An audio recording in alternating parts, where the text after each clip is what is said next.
So hello world, this સમ હરિયલ સેમ ટોકના નવા વિડીયોમાં તમારું સ્વાગત છે. તો ફાઇનલી ભાઈ આજે ધબકારો મૂવીનું ટ્રેલર આવી ગયું છે. ધબકારો મૂવી એ જ જેની હમણાં વચ્ચે નાનકડી એવી કોન્ટ્રોવર્સી પણ થઈ હતી અને પછી એમાં જે પણ વસ્તુઓ થઈ એની આપણે પછી વાત કરીએ. તો ચલો પહેલાં આજે એનું ટ્રેલરનું રિએક્શન કરીએ, પછી રિવ્યૂ પણ આપીએ. તો શરૂ કરીએ આજનું આ ટ્રેલર. 3, 2, 1 એક્શન. તમારા ફેમિલી એન્ડ ફ્રેન્ડ્સ ને બોલાવજો. સાજિદ નાડિયાદવાલા. લીવર પતી ગયો, હૃદય એવું એના વાત. ચલો તો બાયપાસ કરી નાખો. તમાશા આવ્યા શિશોરે ને એલ્લારો.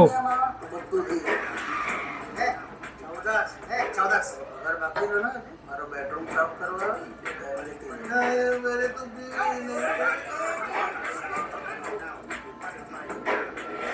જોબ્રુક કેરેક્ટર બતાવ્યું યાર દિવેન ભુજાણીનું. તમારું હૃદય ધબકારો ચૂકી જાય છે. જ્યારે મોતને નજીકથી જોઈ હશે ત્યારે આખી જિંદગી આમ ફિલ્મની જેમ આગ સામેથી પસાર થઈ ગઈ હશે. ઓહો. ફિલ્મ તો બહુ ભયાનક ફિલ્મ છે ને, અહીંના કરેલા અહીં જ ભોગવવાના છે. જેવો અમદાવાદ એરપોર્ટ ઉતર્યો, જય દ્વારિકાધીશ, જય કિરણ, જય માતાજી, મને મારા જેવા જ માણસો પટકાયા. ઓહ. મારું નામ કાનુ. કાનુ કાઠું ઉપડીની આપણી ટેક્સી, ઈ જ આપણી ટેક્સી, ઈ જ આપણું ઘર, ઈ જ આપણી હોટલ. કાકા કપડા પહેરવાનો શોખ નહીં કે ઉપડેલા કોઈ લઈ ગયું? વાત કરી ત્યારે સવાલ પૂરો ના બન્યું છે ને. હોસ્પિટલ તમારી આ વાર્તા કે તમારે 60 કિતને की पार्टी होंगे 1000 करो खरा.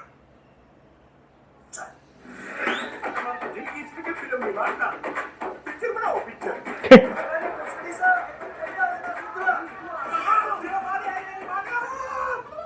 અમારા મગજમાં છે ને આટલી બધી હાટી કોઈ દી નત પહેરી. મને એમ કહ્યું કે આ તમે જે કહો છો એ બધું સાચું હોય તો પછી પાછા આઈમાં આવું કામ.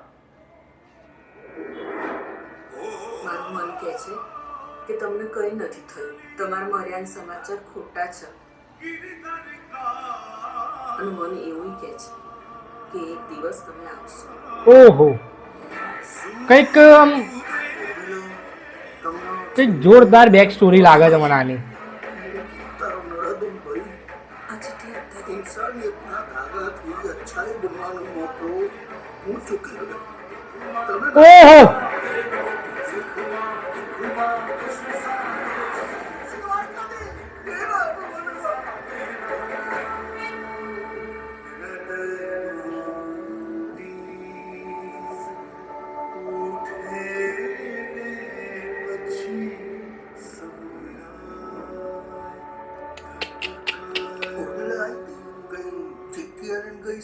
એ બોલી શકતા હોત તો તમને જોઈને પેલા 2-3 ગાડીઓ ન દઈ દીધી હોત.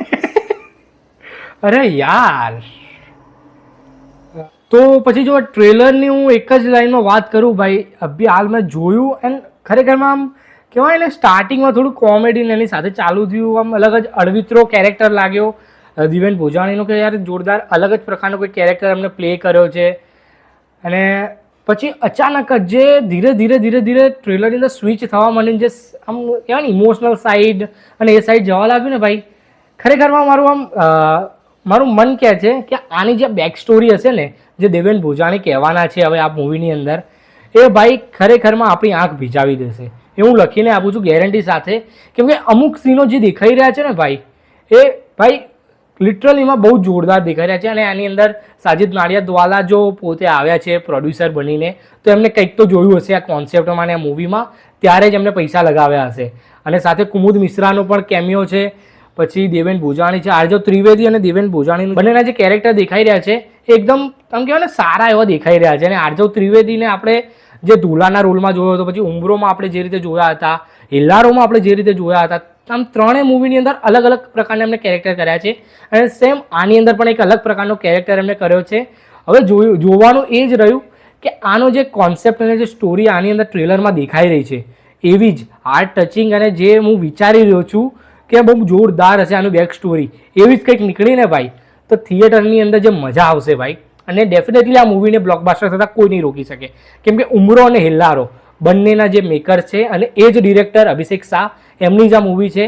તો આપણને ખબર જ છે કે ઉમરો અને હેલ્લારો કયા લેવલનું મૂવી હતું અને હેલ્લારોમાં તો એમને નેશનલ એવોર્ડ મળ્યો છે. તો ભાઈ સાચે આમ મજા આવે એવું મને આમ દેખાઈ રહ્યું છે ધબકારો મૂવી. મને બહુ મજા આવી ગઈ ટ્રેલર જોઈને. આમ સિરિયસલીમાં સ્ટાર્ટિંગમાં થોડો હું કન્ફ્યુઝ થયો, થોડું એ થયું કે ચાલી શું રહ્યું છે, પણ જેમ ધીરે ટ્રેલરની અંદર ખોવાયો ભાઈ, લિટરલીમાં મજા આવી ગઈ. ને એમાં પણ કીર્તિદાન ગઢવીનો જે પાછળ અવાજ ચાલી રહ્યો હતો, પછી એના પછી જે ગીત ચાલતું હતું, ભાઈ ટુ ગુડ, મજા આવી ગઈ મને. અને દેવેન ભોજાણીનો આ અવતાર ખરેખર ભાઈ જોવો રહ્યો યાર, મજા આવશે જોવાની યાર, કેમ કે એમને આપણે ઘણા બધા કેરેક્ટર્સ જોયા છે અને એમને ડિરેક્ટ કરેલી મૂવીઝ પણ આપણે જોઈ છે. અને હવે આ પ્રકારનો એમનો કેરેક્ટર જોવાની કંઈક અલગ જ મજા છે ભાઈ. તો ભાઈ આ મૂવીના કોન્સેપ્ટને બધી વસ્તુ સારી રહી તો દરેક લોકોના જે ધબકારા વધારવાનું છે ને આ મૂવી, એ હું લખીને ગેરંટી સાથે આપું છું. કંઈક દમદાર કોન્સેપ્ટ સાથે કંઈક મૂવી આવી રહ્યું છે 2026નું પહેલું એવું મૂવી કે જેની માટે વધારે પડતી એક્સાઇટમેન્ટ થઈ રહી છે. આને પહેલાં લગન લાગીને બધા મૂવી આવીને ગયા, પણ એની જે એક્સાઇટમેન્ટ હતી એનાથી આની એક્સાઇટમેન્ટ બહુ જ વધારે વધી ગઈ છે હવે. અને બીજી એક વસ્તુ જેની આપણે વાત કરવાના હતા કે આની જે કોન્ટ્રોવર્સી થઈ હતી કે દેવેન ભોજાણી સરને કંઈક ખોટું લાગી ગયું હતું, એમને નાગો માણસને એવું કંઈક કહ્યું હતું એના કારણે. તો એના પછી જે એ લોકોએ લાઈવમાં આવીને જે ખુલાસો કર્યો કે આ પ્રેન્ક હતો અને સોરીની વાત હતી ને આવું બધું, યાર આવું પ્રમોશન ના કરો યાર. એમ બી ઓડિયન્સ આપણને ઓછી મળતી હોય છે અમુક વાર, અને એમાં બી અમુક ઓડિયન્સ આ વસ્તુ જોઈને એવું જ વિચારશે કે આ લોકોને જ નહીં પડે તો આપણે શું કરવું છે કે આનું, કે હવે આપણા જે મેકર્સ ને જે એક્ટર્સ છે, હવે એ લોકો જ આની ટ્રેલર નથી મૂકી રહ્યા. જો એ લોકો જ આને સિરિયસલી નથી લઈ રહ્યા તો પછી આપણે શું કરવા જવું છે એવું ઓડિયન્સ વિચારીને બેસી જશે ઘરે તો પ્રોબ્લેમ થઈ જશે. એટલે આવા બધા સ્ટન્ટ ના કરો. અને સાજીદભાઈએ જે પૈસા નાખ્યા છે તો એ પણ આપણે પાછા આપવાના છે કમાઈને, અને આપી જ દેશે ડેફિનેટલી. એ તો મને લાગે જ છે ભાઈ ટ્રેલર જોઈને. હવે જોઈએ શું થાય છે શું નહીં, એ તો આપણને ખબર પડશે 1 મે. બાકી તમને કેવું લાગ્યું ટ્રેલર એ કમેન્ટમાં જરૂર જણાવજો. આવા ટ્રેલર માટે લાઈક કરો, શેર કરો, સબસ્ક્રાઇબ કરી દો મારી યુટ્યુબ ચેનલને. બાકી મળીએ નેક્સ્ટ વિડીયો માટે. Care bye.